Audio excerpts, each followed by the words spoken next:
Hello students. आज हम लोग इस वीडियो में कुछ इम्पोर्टेंट निबंध करने वाले हैं जो कि क्लास 10th के लिए भी इम्पोर्टेंट है और अदर क्लासेस के लिए भी जिनका सिलेबस में निबंध है उनके लिए इम्पोर्टेंट टॉपिक्स हैं। तो पहला हम लोग करने वाले हैं टॉपिक प्रदूषण। तो प्रदूषण जो है इस टॉपिक से सब कोई परिचित है। तो फर्स्ट ऑफ ऑल हम लोग इसका इंट्रोडक्शन देख लेते हैं। परिचय। प्रदूषण का अर्थ है वातावरण का अस्वच्छ और गंदा होना। विज्ञान और प्रौद्योगिकी ने जहाँ एक और जीवन को आसान बनाया है, यानी कि जो टेक्नोलॉजी है अभी हम लोगों के जीवन को क्या बनाया, एक तरफ आसान बनाया है, वही दूसरी ओर प्रदूषण की समस्या भी बढ़ा दी है।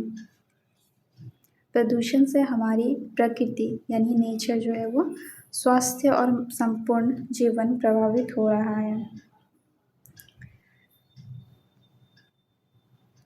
लाइफस्टाइल बहुत ही ज़्यादा इम्पैक्ट पड़ रहा है हम लोगों के लाइफस्टाइल में प्रदूषण के कारण। प्रदूषण के हम लोग प्रकार देखेंगे। प्रदूषण के कई प्रकार हैं। प्रदूषण मुख्य रूप से 4 प्रकार का होता है। पहला है वायु प्रदूषण, जल प्रदूषण, ध्वनि प्रदूषण, भूमि प्रदूषण। अभी इन प्रदूषण के कुछ कारण भी होते हैं। प्रदूषण के कारण कुछ हम लोग पॉइंट वाइज में लिखेंगे। अगर हम लोग ऐसे पॉइंट वाइज में लिखते हैं तो मार्क्स ज़्यादा मिलता है। प्रदूषण के कारण पहला हम लोग देखते हैं फैक्ट्रियों, गाड़ियों और बिजली संयंत्रों से निकलने वाला धुआं वायु को प्रदूषित करता है। कोई भी फैक्ट्री से या फिर गाड़ी से हम लोगों का जो धुआं निकलता है गाड़ी से, फैक्ट्रियों से, वो सब क्या करता है, वायु को प्रदूषित करता है, यानी एयर को पॉल्यूट करता है।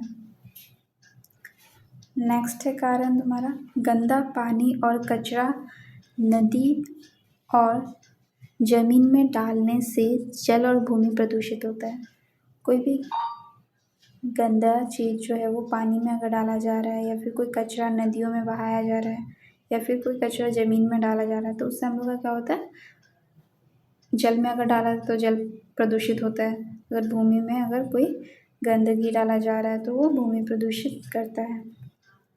नेक्स्ट है हम लोगों का अधिक शोर शराबा। बहुत ही ज़्यादा साउंड है, अधिक शोर शराबा, लाउड स्पीकर और पटाखे ध्वनि प्रदूषण फैलाते हैं।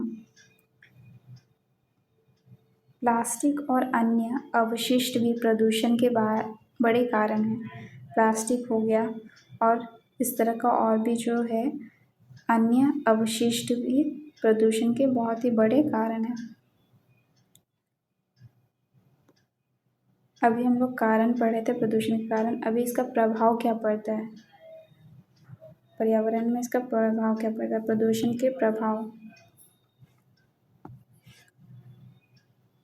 प्रदूषण के प्रभाव वायु प्रदूषण से दमा, खांसी और अन्य श्वास रोग होते हैं।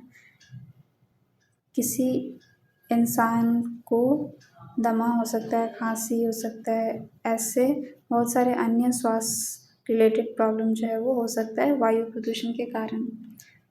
नेक्स्ट है जल प्रदूषण से कई बीमारियां फैलती है और पीने योग्य पानी की कमी हो जाती है। जल अगर प्रदूषित है तो उससे क्या होता है, बहुत सारी बीमारियां अलग अलग तरह का फैलता है और इससे पीने योग्य पानी की कमी हो जाती है। भूमि प्रदूषण से मिट्टी की उपजाऊ शक्ति घट जाती है। भूमि अगर प्रदूषित है, कोई भूमि पे अगर कचरा फेंका जा रहा है तो वो भूमि अगर प्रदूषित हो जा रहा है तो उससे क्या हो जाता है, जो फर्टाइल सॉइल है उसका फर्टिलिटी ख़त्म हो जाता है, नष्ट हो जाता है, उपजाऊ शक्ति जो है वो घट जाती है उस भूमि की। ध्वनि प्रदूषण से कान और मानसिक स्वास्थ्य पर बुरा असर पड़ता है। ध्वनि प्रदूषण से क्या होता है, कान और मानसिक स्वास्थ्य पर बुरा असर पड़ता है। अब इसके रोकने के लिए क्या क्या उपाय हैं, प्रदूषण को रोकने के उपाय।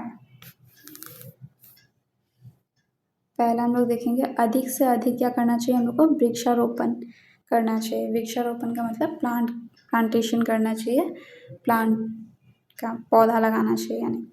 नेक्स्ट है गाड़ियों और फैक्ट्रियों से निकलने वाले धुएं को नियंत्रित करना चाहिए, जितना कम से कम हो सके उस। नेक्स्ट है लाउड स्पीकर का उपयोग सीमित करना चाहिए, लाउड स्पीकर का उपयोग जो है वो बहुत ही लिमिटेड कर देना चाहिए। लोगों में जागरूकता फैलानी चाहिए ताकि वे प्रदूषण कम करने में सहयोग करें, लोगों में इसके बारे में अवेयरनेस फैलाना चाहिए कि वो प्रदूषण जो है वो कम से कम करें। और हम लोग देखते हैं इसके निष्कर्ष यानी कि कंक्लूजन। प्रदूषण रोकना हमारे लिए कठिन नहीं है, यदि हम सब मिलकर छोटे छोटे प्रयास करें तो आने वाली पीढ़ियों को एक स्वच्छ और स्वस्थ वातावरण दे सकते हैं। कोई भी टॉपिक का आप लोग अगर निबंध लिखते हैं तो उसका निष्कर्ष जो है वो लिखिएगा, उससे मार्क्स ऐड होता है। तो यहाँ पे हम लोग निष्कर्ष में क्या लिखे हैं, प्रदूषण रोकना जो है वो हमारे लिए कोई कठिन काम नहीं है, यदि हम सब मिलकर छोटे छोटे प्रयास करें तो आने वाले पीढ़ियों में यानी कि न्यू जनरेशन को क्या मिलेगा, एक स्वच्छ और स्वस्थ वातावरण जो है वो हम लोग दे सकते हैं।